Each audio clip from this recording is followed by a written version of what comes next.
Hello, Clem. How are you doing today? I'm doing good. How are you? Good, good. So, we're on our fourth interview. That's crazy. All the progress you've made. And it's wild that when we met, when you met me, I was at a very low point, and now just the transformation is crazy. Okay, well, that's what we're going to discuss today. So this is going to be a time where I'm going to determine if you're going to need it for further services, or this is it. I just see it says you came in, you have a smile, you, compared to the last few, you just have this night and day demeanor, and so we're off to a good start. But okay, so tell me about your living situation right now. So besides my living situation, but I'm doing really well. I have decided that I'm going to be moving back to California. Oh. Or moving to California, not New York. I'm going to stay away from the East Coast for a little bit. So I'm going to go back home to the West Coast. My mom actually opened a nonprofit that is very similar to what I have been doing out here, like what I've been trying to figure out here, and it's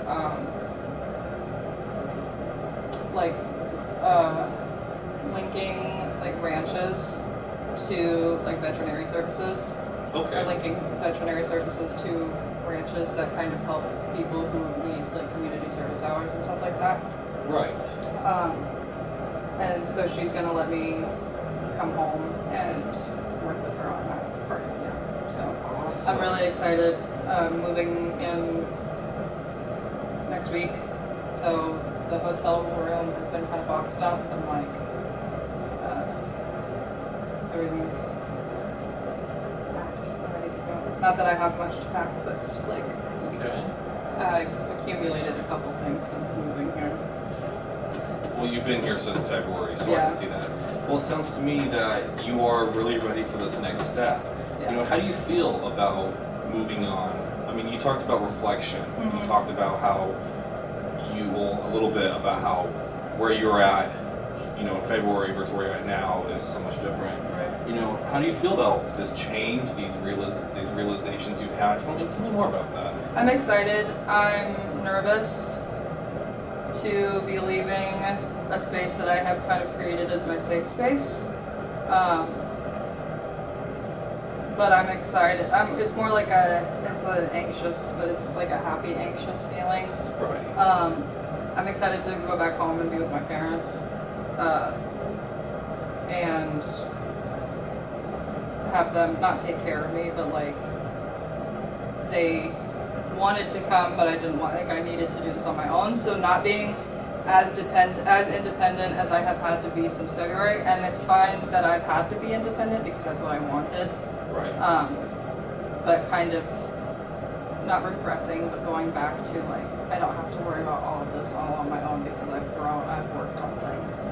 I'm sad to be leaving here and all the connections that I've made here, but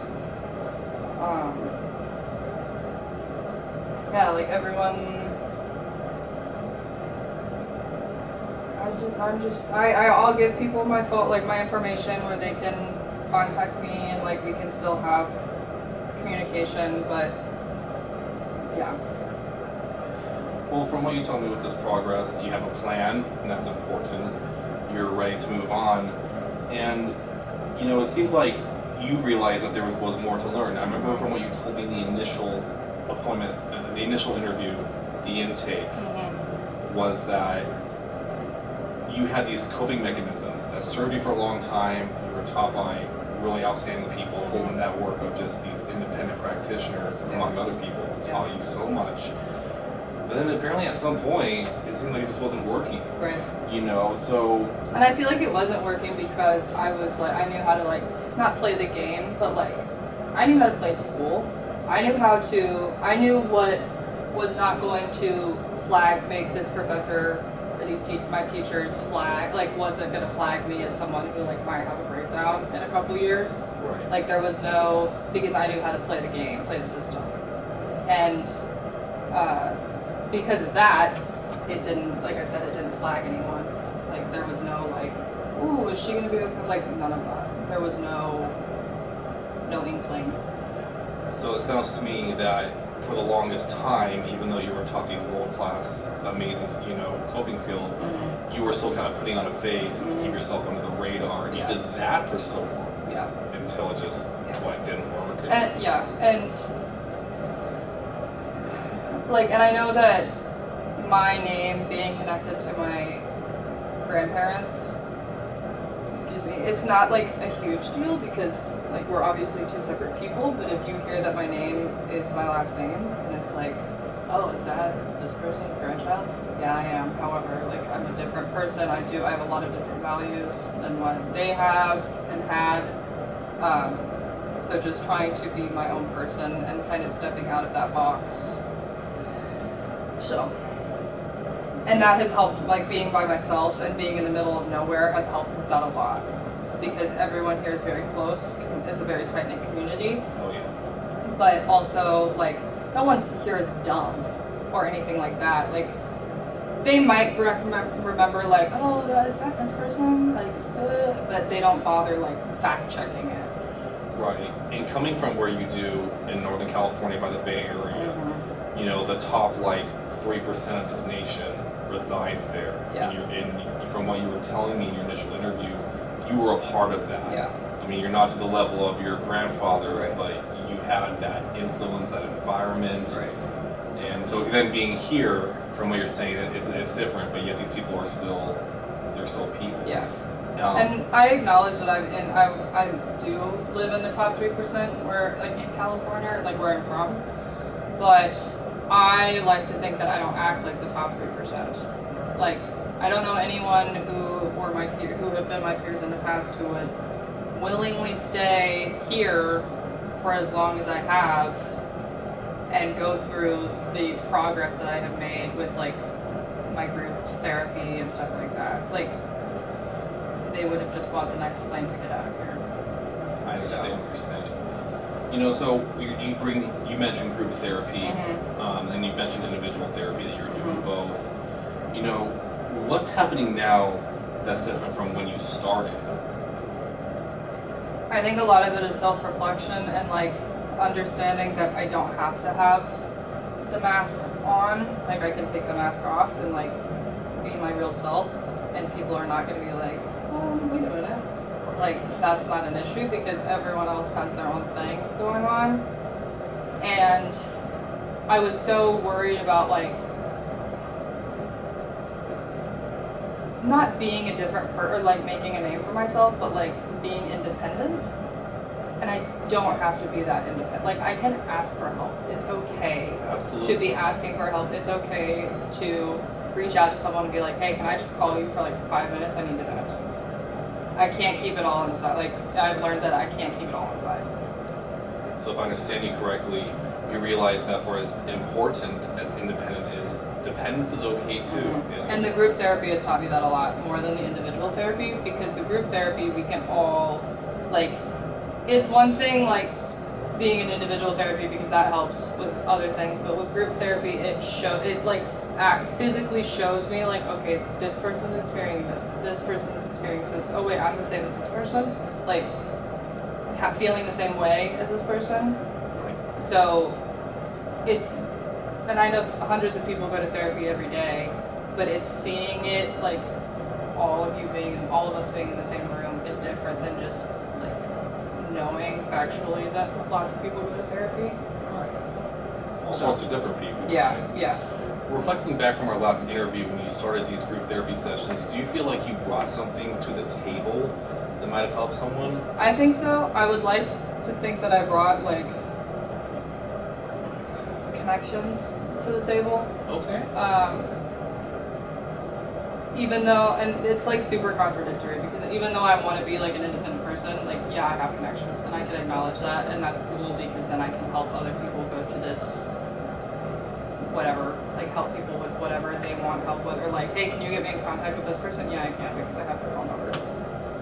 Well, it sounds like to me that you're sharing your wealth, you're sharing your privilege, you're sharing your expertise and knowledge. Yeah. And not only is that credible for the people you serve, let's scramble for the group.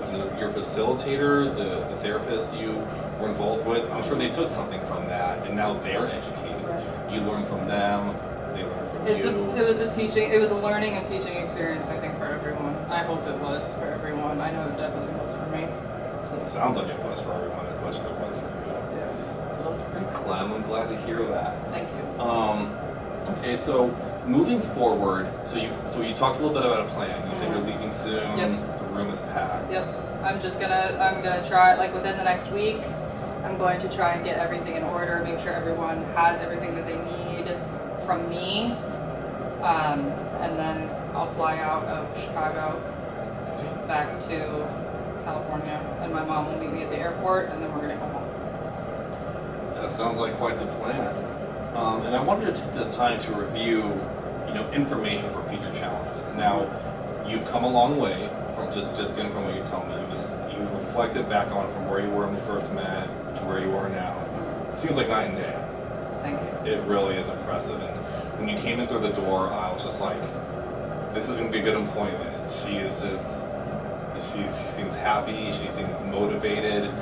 Her voice, like everything, just seemed, again, night and day. Thank you. Complete 180. Thank you.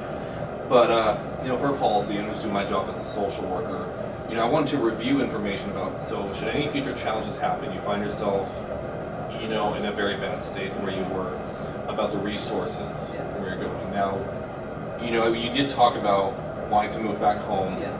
And so I took the liberty of looking up some places that serve a similar purpose as to what I do. There's social work services, outpatient group services that are similar to here.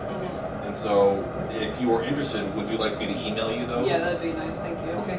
I still have your email on file. I'll be sure to attach this little Word document I made. Thank you. Okay, great.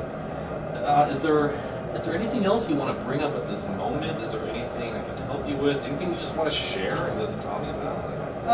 So even though I'll be moving back home and like all of us are gonna hang out, I did look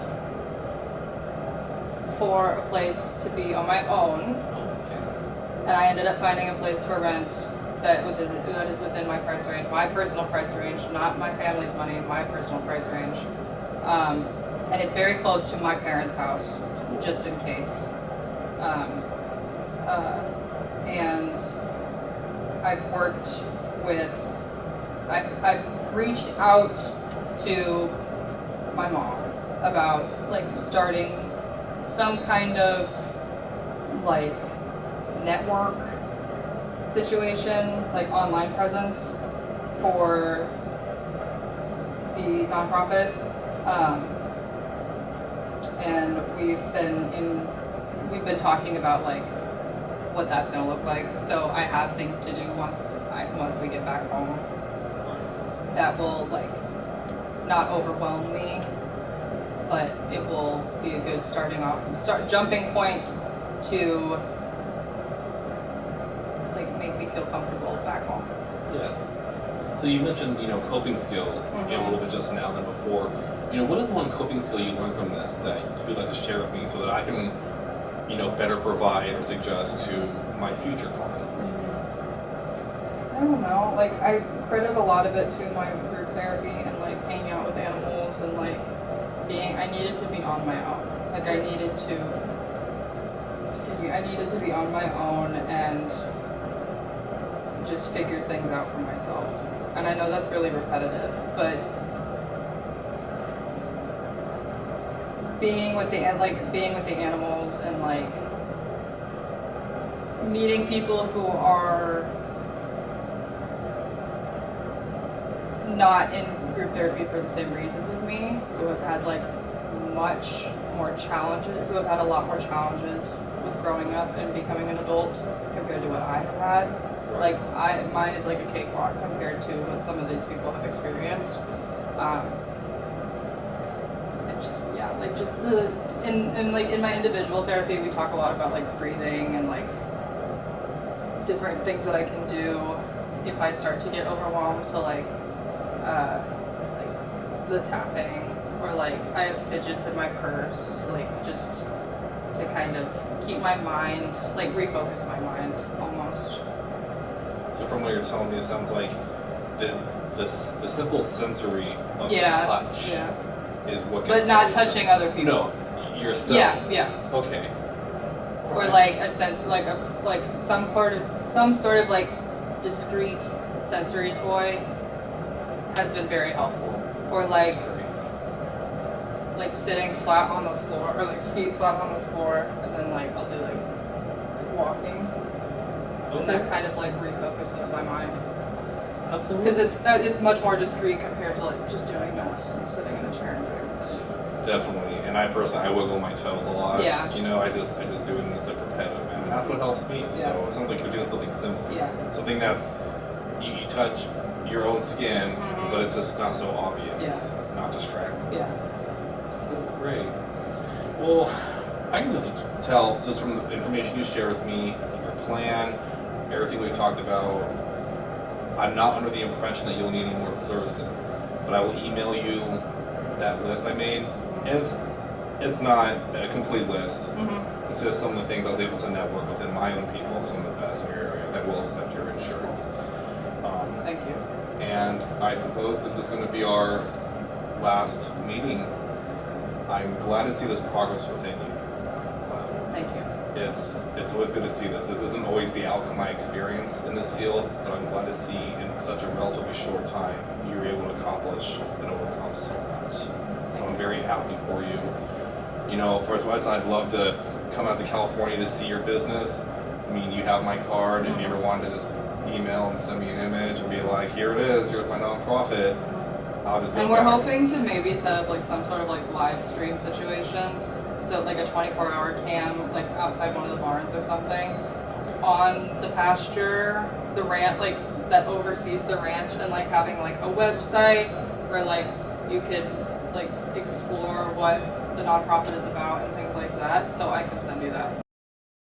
Once everything is completed and like up to date and all that stuff, once everything is in order, I can send you that too. Okay, great. And then just a little disclaimer. So, because this is a discontinuation, you know, I can no longer be your social worker. We can't talk about the kind of steps and progress we've done as you were my patient. Okay. So I just want to give you that little disclaimer. You know, just setting boundaries. Mhm. I'm sure you understood that boundaries are important. Mm-hmm. But you know, if you shoot me an email and you said, "Hey, Doug," or "Hey, Mr. Davis," you know, here it is.